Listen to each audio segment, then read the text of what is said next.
Ngayon ay dumako naman tayo sa ikalawang pangunahing bahagi.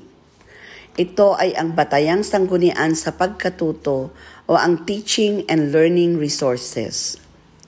Ito ay tumutukoy sa mga material, kasangkapan at sanggunian na ginagamit ng mga guro at mag-aaral upang mapadali ang proseso ng pagkatuto.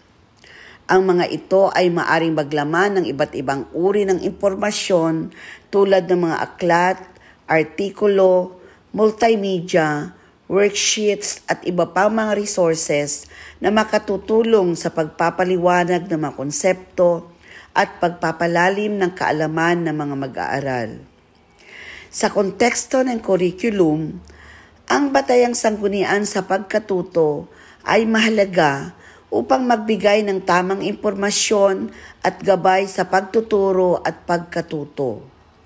Ang mga sangguniang ito ay nagsisilbing gabay para sa mga guro sa pagpaplano ng kanilang mga aralin, pati na rin sa mga mag-aaral upang mas maunawaan ang mga paksa o aralin.